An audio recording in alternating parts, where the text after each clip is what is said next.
соли равон барои мардуми шарафманди кишвари азизамон соли таърихӣ аст, зеро дар ин сол 30-умин солгарди санаи сарнавиштсоз бузургтарин дастоварди миллат истиқлоли давлатӣ таҷлил хоҳад шуд. ба ин муносибат кормандони тамоми соҳаҳои ҳаёти мамлакат ҳамаҷониба омодагиҳо доранд. муҳофизони ватан, сарбозони далеру шуҷои сафҳои қувваҳои мусаллаҳи ҷумҳурии тоҷикистон бо ҳисси ифтихори зиёди ватандорӣ вазифаи муқаддаси худ ҳифзи марзу буми кишвари азизамонро бо шарафона анҷом дода истода, аз он меболанд ки замони адои хидмати сарбозии онҳо ба ин соли таърихӣ рост омадааст.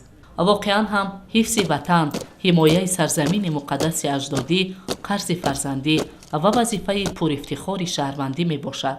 боиси хушҳолист ки имрӯзҳо ин моҳият аз ҷониби ҷавонони худшиносу худогоҳи кишвари соҳибистиқлоламон ба хубӣ эҳсос мешавад ва шоҳиди он ҳастем ки онҳо чӣ тавр содиқона хизмати хешро анҷом дода истодаанд.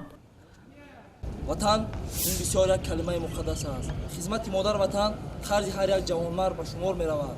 мо бояд ватани худро аз сидқи дил муҳофизат намоем. ман ихтиёран ба сафи қувваҳои мусаллаҳи ҷумҳурии тоҷикистон шомил гаштам ва хизмати модар ватанро софдилона иҷро намуда истодаам. ватан эй маснаду тахти бузургон, туро аз меҳри дилҳо офариданд. ватан гуфтанду ҷони хеш доданд, туро яктову танҳо офариданд.